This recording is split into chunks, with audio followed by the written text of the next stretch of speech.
Hello from Gardening at Dwensa here in Ireland. And I'm here again today with Dino, who you remember from previous videos. And Dino is an RHS Orchid judge. So what we've decided to do is to repot an Oncidium, and Dino is going to show me how to do it properly. So stay tuned.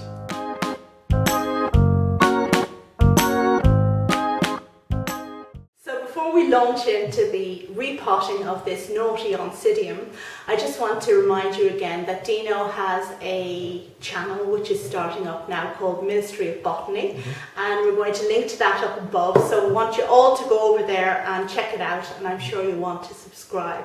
Yeah, please subscribe. Yeah, subscribe. And very importantly, Dino has a company called Real Escape Travel, where he takes people to very exciting locations to see all kinds of exciting plants and orchids. So maybe you'd like to tell us a little bit about that. Yeah, so at the moment I take people to the Balkans, specifically Bosnia and Herzegovina, where I'm from, and also Croatia and Montenegro. And I've also taken on Myanmar, otherwise known as Burma, from this year. So in both locations, I take people to see, orchids and other rare plants in the wild, and we also enjoy the good food and the culture. And for those not so interested in plants, I also do historical and gastronomic tours. So yeah, please get in touch with me if any of that sounds good to you. And we'll link to Dino's website in the details at the bottom of this video, so go and check that out. Can't actually link up here in the video, but you can hear all about him from there. And you really have to see the photos of these fantastic places and fantastic plants that Dino can take you to see. So hello, so today we're going to be repotting this Oncidium orchid, as Rachel already mentioned. So the time to repot an orchid, this bulbous one, which we call sympodial orchids, is when they reach the edge of the pot, which this one has done.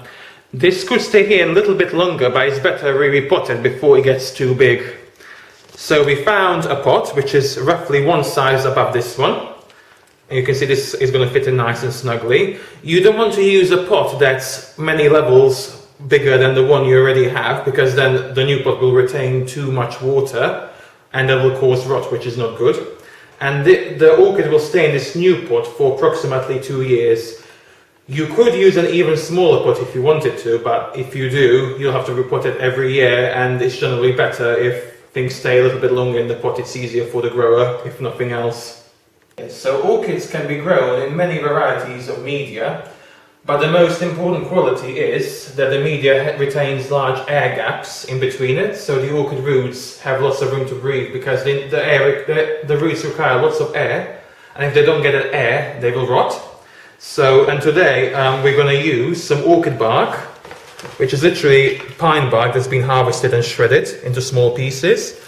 And as you can see, this will retain lots of big gaps for air.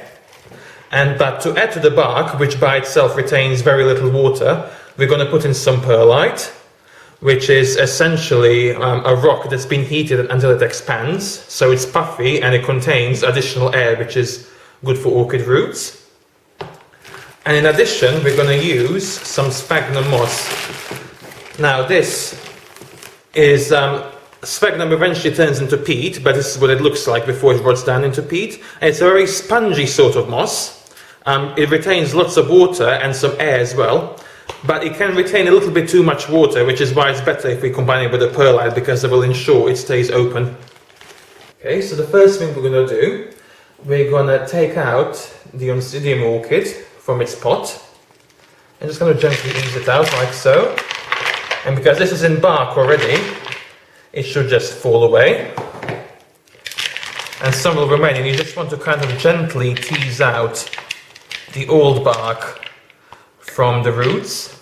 And the reason we do this is because bark, like many other types of organic potting media, it rots over time, and when it rots down it will lose those air gaps and will hold too much water, which will make the roots rot and decompose, which is not what we want basically.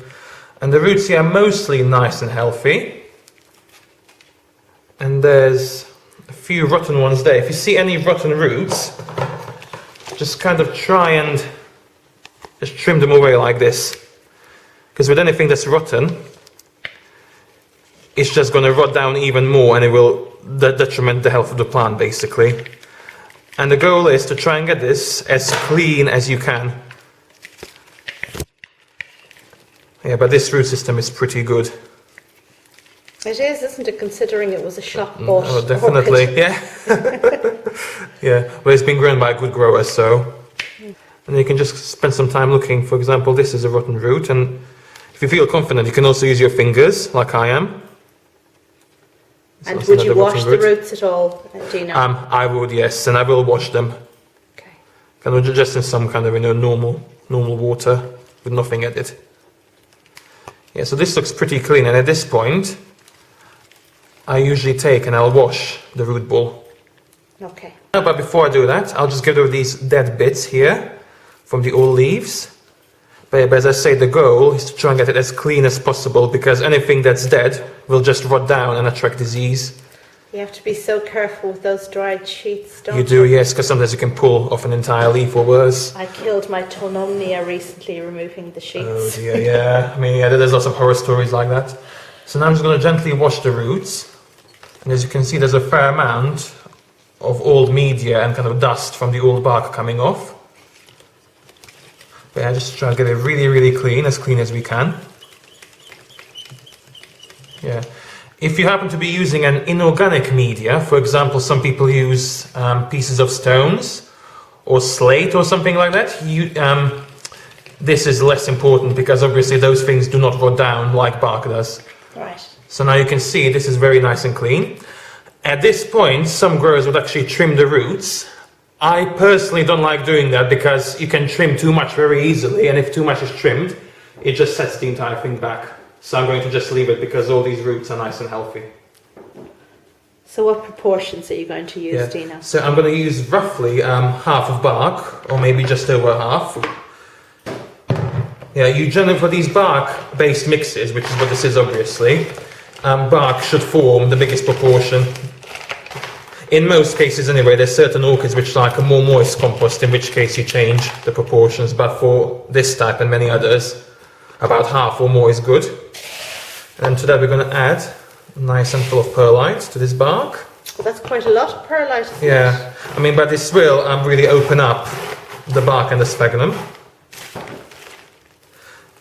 Yeah, for sphagnum I like to use a little bit more perlite, because sphagnum tends to compact after a while, and the perlite will just, it helps to ensure it will remain open.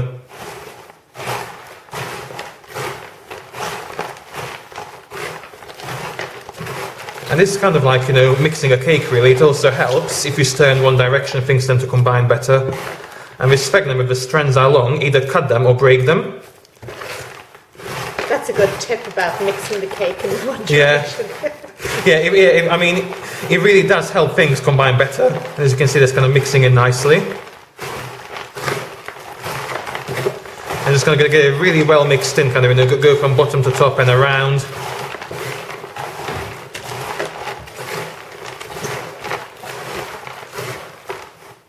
Yeah, and this is what happens if the sphagnum strands are long. They tend to compact into one ball. And if that happens, just kind of snap them or cut them to break them up. By now, in the olden days, and all the orchid growers who used to work in orchid nurseries tell me, one of their main jobs would be to actually cut sphagnum strands into small pieces. Wow, what a job title. I know. And what a job to spend doing it for hours. I know. Okay, so now we've mixed up the compost really nicely and thoroughly, so all the components are equally combined, and now we're ready to pot our orchid. This is an optional step. Some people like to put crocking in the bottom of their pots to help with the drainage. However, other people insist you don't need crocking, and personally at home, I don't usually use crocking for my potting because I find it doesn't really make any real difference, at least in my experience. But if you want to use crocking when you pot your orchids, this is how you do it. So take some polystyrene or some rocks or similar chunky material, and if polystyrene is in a piece like this, you just break it up into big chunky pieces and just roughly lay it out in the bottom of the pot. Just yes, something like this. I mean, it's not an exact science, so don't worry if it doesn't look too even. Okay. And the next thing you want to do, take your orchid and have a look where it's growing, where the new shoot is coming. and this is the new shoot here. This wants to be away from the edge of the pot, and the oldest growth, which is this one, you generally put that on the other edge of the pot, so it looks something like this. And it's also useful to leave a gap of at least about 0.5 centimetre from the top, because that will help with the watering.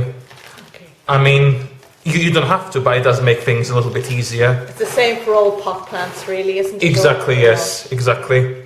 And then you fill in, you take the compost and you fill in round the sides. And the good thing to do is to try and get the compost in between the roots. And there's a very easy way to do that, which I learned working in Rolka orchids in Germany, and you literally just shake it. So that's how they do it in Germany, is it? Yes, at Rolka orchids at least. I mean, and actually, as you can see here, the bark has got all between the roots as a result of doing that. Yes. Yeah. Otherwise, you're kind of just trying to kind of push it in with your fingers, which is often a limited success story. So now we'll just carry on.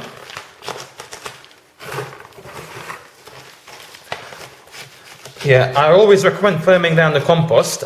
Some people firm down much more than others. Some people really press down hard. It's not something I like to do personally. And then some people, they don't firm down almost at all. So I'm kind of in between. I firm down to some extent, well, I but think not too with much. Cattleyas in particular, they need their roots to be very sturdily in the pot. Yeah. Whereas other orchids are different. Exactly, yes. Although at Rolka orchids, even with their cattleyas, they don't firm down at all. They just put it in and leave it, yes. So yeah, it just depends, what you like really. But I think, some firming, it does make things easy, at least in my personal experience. And the plants, at least in my conditions, they will settle in and grow faster. And once it's all kind of nicely in, just make sure the new growth isn't too buried. And this is perfect. It should be on the surface of the media. Like this. If it's too high up above the media, if it's kind of sticking out, they don't always root in very well. And if that happens, you'll have to take it out and re-put it again, which is a pain. So it's better to do it correctly the first time. And if you bury them too deeply, they start to rot, don't they? They can do, yes. So it's better about the surface, just like this. So this is now potted. So the only thing left to do now is just to maybe wash the outside of the pot for aesthetic purposes, but otherwise it's done. And now this will stay in this pot for around 2 years. And would you recommend watering after repotting? Definitely, yes, because that helps to settle the media and kind of helps the plant to get going as well. I always do that as well, but I think in some older books they say don't water after potting. Yeah. But, Yeah, I mean, I personally do, but it's up to you. Okay, right. So that's there we are. Okay, thank you very much. That was really interesting and very good to get information from one of the experts. So thanks very much, Dino. And just again, to anybody watching, I'd like to remind you that Dino's channel is called Ministry of Botany, and we are linking to that in this video. And also, Dino, of course, has a travel business where you can go on trips with him to really exciting places and see orchids in the wild. So the link to that is also in the details of this video. Thanks very much for watching. Yeah. Thank you very much and happy potting.